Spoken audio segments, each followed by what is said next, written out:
can be a great people, Kal-El. They wish to be. They only lack the light to show the way. Hey everybody, welcome to the video and welcome to the channel. So this will be a little bit different. I'm breaking this part off out of my primary videos, which come out Monday, Wednesday, Friday. This is just the talking points part of that video. I don't know how many people actually watch through that part. I know a lot of people like to watch the shopping part of things. And I definitely think that's the most important part of reselling, is finding items that resell. And so make it a little bit easier on me editing wise, make the videos not so long. So I'll make these their own separate videos. Like I was talking about before, well, these will probably come out Tuesday, Thursday, and or Saturday, depending upon what I would like to talk about. Maybe address things out there that is address things that people are talking about. Put my own point of view out there, or put my own opinions, thoughts on that, and see what you guys think. Definitely leave comments down below. Let me know what you think about the video and or the topics I bring up. And today it's going to be about sell-through rate. So I've been buying and selling on eBay for I'm in the 25th year now. Mostly part-time, and as of the last few years, full-time. Now, one thing I started out with, and I've talked about this before, sports cards. Primarily baseball cards at the beginning. Collecting, trading, buying, selling. Branched out into other sports as well, basketball, football. And then memorabilia, and then, toys. I got into toys a lot.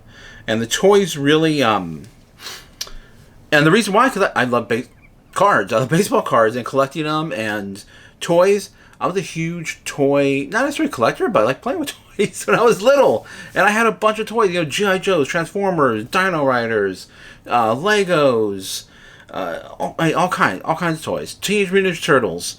And then my cousin was more into comics, so which is why I don't really focus in too much on comics. Just like console games, I played a couple of I played the Nintendo and the Genesis, and then it was PC gaming after that. So, which is why you don't see me pick up too many console games either, just because I'm not I don't have the history with them. And so I generally tend to focus on items that, I like and that I think are cool as well too. Obviously we branch out to a lot more other, categories and everything that we sell in. And, that just comes from over time, learning all this stuff. Now, sell-through rate. Okay, so back in the day, we didn't have eBay. We didn't have any way to check what's sold, what's listed, anything like that. Which is what sell-through rate is, comparing the what's sold to what is currently listed. It gives you a number. It's not necessarily, the most accurate, especially in my opinion, and I'll tell you why shortly. But back in the day, how do we determine what we were going to sell? Well, when it came to the baseball card or sports card world, usually it was the hottest players at that time. And when I was growing up, one of my favorite players, Frank Thomas, came out in 1990, and so he was a big deal. Then there was obviously Ken Griffey Jr., Mark McGwire during the home run, that home run year, when they were chasing the records. Him and Sammy Sosa, those two cards those rookie cards and other cards as well became incredibly hot. I remember in 1992 there was a player that came out, in the draft. His name was Brian Taylor. It was the hottest card. Everybody wanted it. Most expensive card at that time. It was his rookie card. Came out in Topps. And, that's how we knew. We were like, all right, if we found a Brian Taylor, we knew we could get top dollar for that card. And we knew it would go fast. Basketball. When it came to basketball, right after the basketball draft, the number one pick. I remember when Shaquille O'Neal came out. Still one of my favorite players. All his rookie cards were hot, and usually sold for a lot more than someone like a Michael Jordan from that same year, I should say. Not necessarily Michael Jordan's rookie card, but when Shaq's rookie year was, his card was obviously the one that went for the most, that had the most demand. Chris Webber, I remember when Chris Webber came out. And then the same is true for football. Some of your greats, would consistently sell, and there was consistent demand for that. And then the hottest rookies would come out, then there was obviously demand for that. Someone had a breakout year, then all of a sudden, that card was the next thing that everybody wanted. So that's kind of how we determined, what was going to move, what was going to sell, and all that.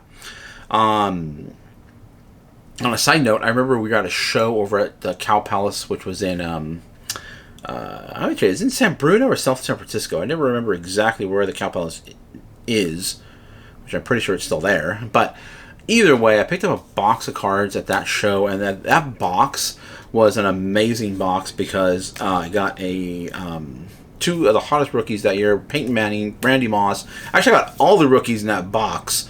And then on the last absolute pack of that box, I opened it up, and it was right when they were putting game used, cut jerseys and everything in cards. It was a Brett Favre one, and it was worth like $500 to $600. So that was a pretty amazing find, pretty amazing box of cards. And all that stuff was at that moment in time. That was some of the hottest cards, players you can get, and therefore there was demand, and there was a great sell-through rate for those players and their rookie cards. So, and then nowadays we have the app in our pocket. We can see what has sold and what hasn't sold. And if you guys watch my videos, you'll see that I don't really necessarily call it sell-through rate. I don't really address sell-through rate that much. It's not something that I even pay attention to. I do look at the app to see what an item is going for currently. Based on, and the reason why is because I'm looking to see what am I going to pay for it?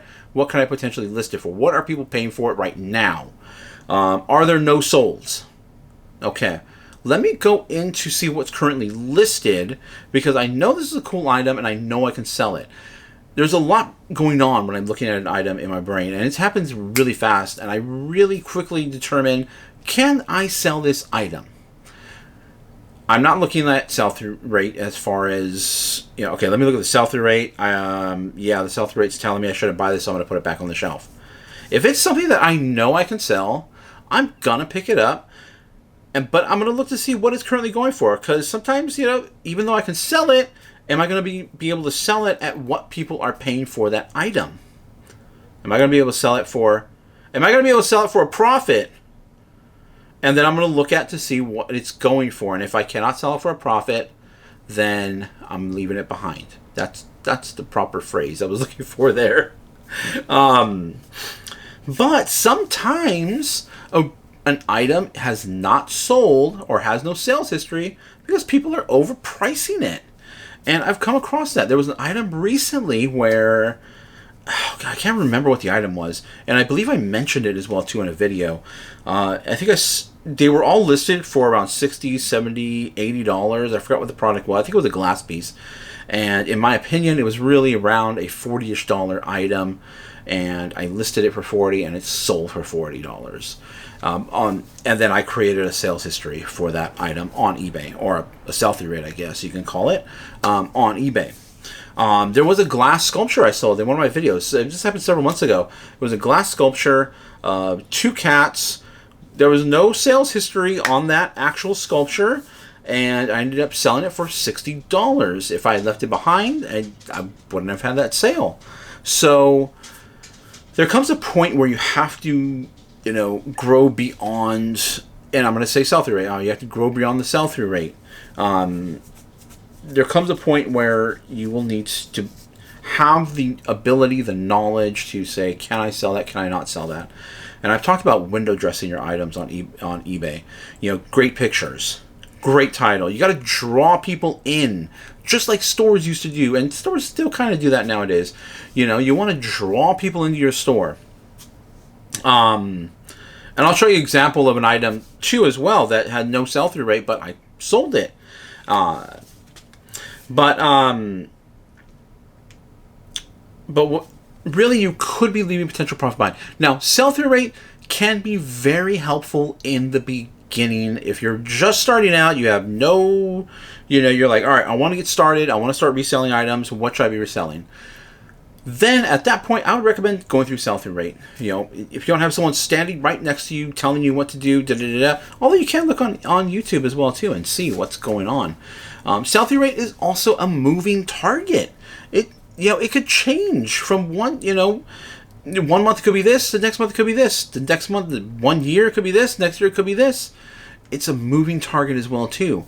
So use it as a tool if you're just starting out to build up a knowledge base as far as what you need to do, what to be looking out for, what's causing this trend, what is causing this item to sell, and sell well.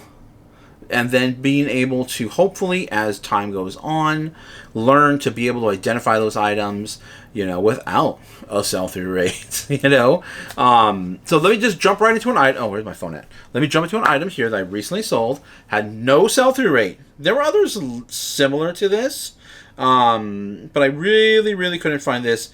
Let me see. So, let me pull this up here. There was no sell-through rate on this item. And technically, if I went according to sell-through rate, I shouldn't have purchased this item. And I'll tell you why I did. So it's right over here. Vintage Labyrinth, wooden maze, 3 ball bearings, and I put portable because it's portable. Game, toy. That FR ... was from. I don't know why I put from in there. I really, really got to pay closer attention to my titles because I did. I sold a vintage craps table. Small one, not a huge craps table. A small craps table I was able to ship.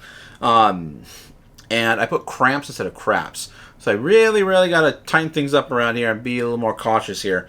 I don't know what I was supposed to put there instead of from, but from was nonetheless, it still sold.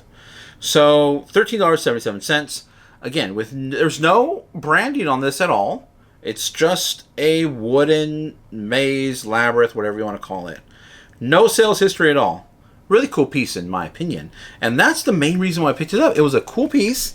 I'm looking at it. It was well made. And I knew I could sell it. Is it going to hit our target? And I've talked about this in previous videos. Our target usually is to make at least $15 and $20. $15 on the low end. $20 and above on other items if we can. But $15 on the low end is what we'd like to make. As far as profit on each item, especially when we buy them at Goodwill. But this item obviously is not meeting that metric at all. However, I knew it could sell. It's easy to ship and store. A couple wraps in bubble wrap. This goes in the poly bag and it'll be on its way. Very little effort on my part. Easy to list as well too. Easy to picture. And it's a sale.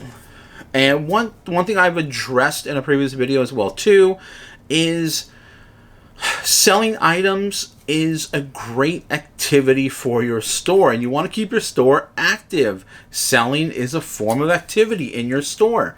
It's just as if you have a store, a brick and mortar store, a store in a mall. The store that's the most active is going to start to draw crowds or draw people towards it. Stores that are dead, that you walk by or you just see someone standing there at the counter and that's it, you're going to probably stare at it and just keep on going, right? So I do believe this works on eBay on a software level as well too. They see a lot of activity in the store, traffic might start getting diverted over there towards that store. And we made a profit, which is also pretty important. Not bad profit in my opinion. And this item would have still been left there. This item would have been left on the shelves. You could have made some money on it, but you would have left it behind because if you're paying attention to the sell-through rate, you would have never picked it up. And if you look at my other videos, you'll see a lot of unique, cool, what sold items. And I try to bring the items that are cool, unique, that really you wouldn't even think to pick up. I picked up a little Bank of America pin, copper pin. There's no sell-through rate. There's none of them I can find for sale except mine. But it's sold for $10. I got it for less than $1. Oops, almost stepped on that. I sold a little. I think I sold it for $12. A little a mini little flask. There's nothing listed on eBay for that little flask. There's zero. I can't find anything on it. I Google imaged it. I couldn't find anything on it. The brand I can find in other things, but I couldn't find it was like a little accessory, like a clothing designer that had made a little jacket for it. I still sold it for $12. I mean, I think it was $12. Pretty sure it was. But just because something has a poor sell-through rate, there are other factors involved that potentially could lead to a sale on many items that are out there, and use sell-through rate in the beginning. It'll help to get you some great success in the beginning, but you should be able to evolve beyond that, and you should be able to grow as a reseller, as a seller. I should just say seller in general.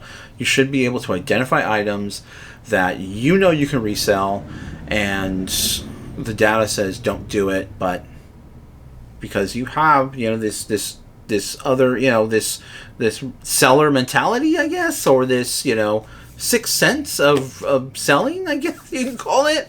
You know, you can get it sold, and you can still make some money on, you know, a lot of items that, you know, potentially would have just be sitting on the shelves to this day. That Labrador probably would have still been sitting there. It probably would have gone all the way to the, you know, to the what do you call it, the Goodwill bins, and then whatever they do after that with it. But I saved it from its potential future, and I put it in the hands of hopefully somebody that will enjoy that item. And we made money in the process and contributed to our profit, to the money we're making. All right, everybody. Thank you guys for watching. Hit the thumbs up, subscribe, bell notification. We do a live show from the flea market, usually every Thursday, but things have been kind of, ever since the end of school for the kids, things have been a little out of whack a little bit. This Thursday, it will not be a live show. I'm going to push it to a Friday. My son's having a very minor procedure, just taking out some wisdom teeth, so having that done on Thursday. So the live show will move to Friday. I should say it should move to Friday. I'm not going to say with 100% certainty, just depending upon, you know, how things go, you know, how he feels and all that. But that's my goal. So hopefully do a live show on Friday from the flea market this week. Otherwise, it should be on Thursdays. Regular videos Monday, Wednesday, Friday. And thank you guys for watching.